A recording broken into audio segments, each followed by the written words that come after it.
नमस्कार। इस हफ्ते भारत में कुछ ऐसी चीजें हुई हैं जो ऊपर से देखने में तो एकदम अलग लगती हैं, लेकिन जब आप इन सारी कड़ियों को एक साथ जोड़कर देखते हैं ना, तो एक बहुत बड़ी तस्वीर सामने आती है। और ये तस्वीर है भारत की बड़ी बड़ी संस्थाओं की एक बहुत ही कड़ी परीक्षा की। और इस पूरी पहेली की शुरुआत होती है विपक्ष के एक बहुत ही, कह सकते हैं, विस्फोटक दावे से। दावा यह है कि चुनाव में एक बहुत बड़ी आपराधिक धोखाधड़ी हुई है। अब ये सिर्फ एक आरोप नहीं है, ये तो सीधा सीधा लोकतंत्र की नींव पर ही एक बहुत बड़ा सवाल खड़ा करता है। हाँ, लेकिन रुकिए, ये जो इतना बड़ा आरोप है ना, ये तो बस कहानी का एक छोटा सा हिस्सा है। ऐसा लग रहा है कि भारत की संस्थाओं पर, चाहे वो इलेक्शन कमीशन हो, जांच एजेंसियां हो या फिर सरकार की अपनी नीतियां, हर तरफ से एक जबरदस्त दबाव बन रहा है। तो चलिए इस पहेली को एक एक करके सुलझाते हैं। आज हम क्या क्या देखने वाले हैं। सबसे पहले तो वोट चोरी का ये आरोप आखिर है क्या। फिर देखेंगे कि भारत पर बाहर से और अंदर से क्या क्या दबाव पड़ रहे हैं। संस्थाओं के बीच शक्ति का संतुलन कैसे हिल रहा है, क्या विचारों पर भी कोई नियंत्रण हो रहा है, और सबसे बड़ा सवाल, आखिर ये पूरी कहानी लिख कौन रहा है। तो चलिए शुरू करते हैं उस मुद्दे से जिसने सबसे ज्यादा हलचल मचाई है, ये वोट चोरी का आरोप। विपक्ष के नेता राहुल गांधी ने सीधा सीधा ये कहा है कि चुनाव में एक बड़ा क्रिमिनल फ्रॉड हुआ है। आरोपों के बिल्कुल सेंटर में है बेंगलोर की महादेवपुरा सीट।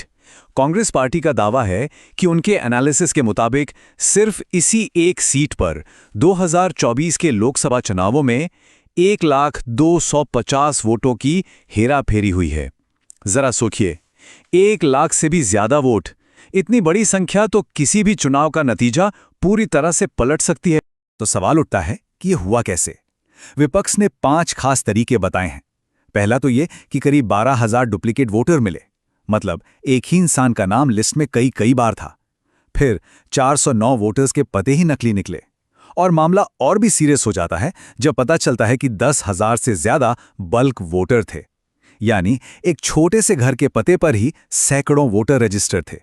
इसके अलावा 4,000 से ज्यादा वोटर्स की तस्वीरें या तो थी ही नहीं या फिर गलत थीं। और शायद सबसे बड़ा आरोप यह है कि 33,692 नए वोटर बनाने के लिए फॉर्म 6 का गलत इस्तेमाल किया गया। अब ये फॉर्म 6 क्या होता है? ये वो सरकारी फॉर्म है जिसे कोई भी नागरिक पहली बार वोटर लिस्ट में अपना नाम डलवाने के लिए भरता है। और इल्जाम यह है कि इसी प्रोसेस का इस्तेमाल करके सिस्टमैटिक तरीके से हजारों फर्जी वोटर बना दिए गए। अब देखिए, ये मामला सिर्फ इल्जामों का नहीं रह गया है, ये अब 2 अलग अलग नैरेटिव्स, 2 अलग अलग कहानियों की सीधी टक्कर बन चुका है। एक तरफ विपक्ष कह रहा है, ये लीजिए, ये रहे धोखाधड़ी के आपराधिक सबूत और चुनाव आयोग कुछ नहीं कर रहा। तो दूसरी तरफ सत्ता पक्ष का कहना है कि ये एक सोचा समझा धोखा है और भारत के लोकतंत्र पर एक सिस्टमैटिक हमला है। तो एक तरफ तो देश के अंदर लोकतंत्र की बुनियाद पर इतना बड़ा राजनीतिक तूफान खड़ा हो गया है, और ये सब उस वक्त हो रहा है जब बाहर से भी भारत पर दबाव कुछ कम नहीं है। चलिए अब इस पहेली के दूसरे हिस्से पर चलते हैं। हुआ ये है कि अमेरिकी राष्ट्रपति डोनाल्ड ट्रंप ने भारत से आने वाले सामान पर 25% का एक्स्ट्रा टैरिफ लगा दिया है। वजह है भारत का रूस से तेल खरीदना, जो कि पश्चिमी देशों को पसंद नहीं आ रहा। मतलब अब टोटल टैरिफ हो गया है 50%। ये एक बहुत बहुत बड़ा इकोनॉमिक ब्लो है। इस पर प्रधानमंत्री मोदी का जो जवाब आया वो भी काफी दमदार था। उनके इस बयान के 2 मतलब निकलते हैं। एक तो अपने देश के लोगों के लिए कि देखिए, हमारा नेता किसी बाहरी दबाव के आगे झुकने वाला नहीं है, और दूसरा दुनिया के लिए, खासकर अमेरिका के लिए, कि भारत अपनी आजाद विदेश नीति को लेकर कितना सीरियस है। और ये सिर्फ बातों बातों में नहीं है। एक तरफ अमेरिका से ये तनाव चल रहा है, तो वहीं दूसरी तरफ भारत के राष्ट्रीय सुरक्षा सलाहकार अजीत डोवाल मॉस्को में अपने रूसी काउंटरपार्ट से मिल रहे थे। और एजेंडा क्या था? रूसी राष्ट्रपति व्लादिमीर पुतिन की भारत यात्रा की तैयारी करना। यह है भारत की स्ट्रैटेजिक ऑटोनॉमी का एक परफेक्ट उदाहरण। और यहीं से हम वापस अपने आज के मेन टॉपिक पर आते हैं, यानी संस्थाओं की भूमिका पर। क्योंकि जब सरकार विदेश नीति में इतना बड़ा बैलेंसिंग एक्ट कर रही है, तब देश के अंदर भी संस्थाओं के बीच एक बैलेंस की परीक्षा चल रही है। और इस बार आमने सामने है देश की सबसे बड़ी अदालत और एक बहुत ही पावरफुल जांच एजेंसी। सुप्रीम कोर्ट ने जो कहा वो सुनने लायक है। उन्होंने साफ साफ कहा, ईडी एक बदमाश की तरह काम नहीं कर सकती। सोचिए, देश की सबसे बड़ी अदालत अपनी एक सबसे बड़ी जांच एजेंसी के लिए इतने कड़े शब्द इस्तेमाल कर रही है। कोर्ट ने एकदम क्लियर कर दिया कि एजेंसी को कानून के दायरे में ही रहकर काम करना होगा। तो कोर्ट इतना नाराज क्यों था?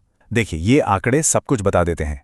पिछले 5 साल में ईडी ने 5,000 से ज्यादा केस फाइल किए और सजा कितनों को हुई? 10% से भी कम। कोर्ट ने ऐसी बात पर चिंता जताई। सवाल ये उठ रहा है कि क्या मकसद सजा दिलाना है या फिर जो लंबी चौड़ी कानूनी प्रक्रिया है वही अपने आप में एक सजा बन गई है। ये इंस्टीट्यूशंस के बीच चेक एंड बैलेंस का एक क्लासिक केस है। संस्थाओं के कामकाज और नियंत्रण की ये जो थीम है, ये हमें एक और बड़ी खबर की तरफ ले जाती है और इसका लेना देना है विचारों और किताबों की दुनिया से। जम्मू और कश्मीर में सरकार ने हाल ही में 25 किताबों पर बैन लगा दिया। सरकार का तर्क यह है कि ये किताबें झूठी बातें फैलाती हैं, अलगाववाद को बढ़ावा देती हैं और आतंकवाद को ग्लोरीफाई करती हैं। लेकिन दूसरी तरफ इस लिस्ट में अरुंधति रॉय और A.G. नूरानी जैसे जाने माने लेखकों की किताबें भी शामिल हैं, जिनके विचारों से कोई सहमत हो या ना हो, लेकिन उन्हें इग्नोर नहीं किया जा सकता।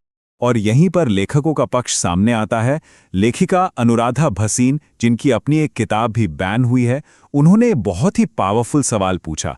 तो ये एक तरफ सरकार की नेशनल सिक्योरिटी की दलील और दूसरी तरफ लेखकों के फ्रीडम ऑफ एक्सप्रेशन के अधिकार के बीच एक सीधी टक्कर है। तो अब तक हमने इस बड़ी पहेली के कई अलग अलग टुकड़ों को देखा। अब वक्त है इन सारे डॉट्स को कनेक्ट करने का और ये समझने का कि ये सब मिलकर आखिर क्या कहानी बना रहे हैं। और यहीं पर आकर सारी कड़ियां जुड़ती हैं। देखिए, ये सब अलग अलग मामले नहीं हैं, चाहे वो चुनाव पर सवाल हो, विदेश नीति का दबाव हो, सुप्रीम कोर्ट की फटकार हो या किताबों पर बैन। इन सब के बीच एक कॉमन थ्रेड है और वो धागा है भारत की संस्थाओं का इम्तिहान और उस कहानी को कंट्रोल करने की लड़ाई जो भारत खुद को और पूरी दुनिया को सुनाना चाहता है। और ये कहानी लिखने की लड़ाई कहाँ तक पहुँच गई है, इसका सबसे बड़ा सबूत ये आखिरी टुकड़ा है। NCERT, जो हमारे स्कूलों के लिए किताबें छापती है, वो अब इतिहास की किताबों को रिव्यू कर रही है। एक नई किताब में मुगल बादशाह अकबर को क्रूरता और सहिष्णुता का मिश्रण बताया गया है। ये दिखाता है कि नैरेटिव की ये लड़ाई अब जमीनी स्तर तक, हमारी क्लासरूम तक पहुंच चुकी है। तो आज के इस चर्चा को खत्म करते हुए बस एक सवाल छोड़ जाते हैं।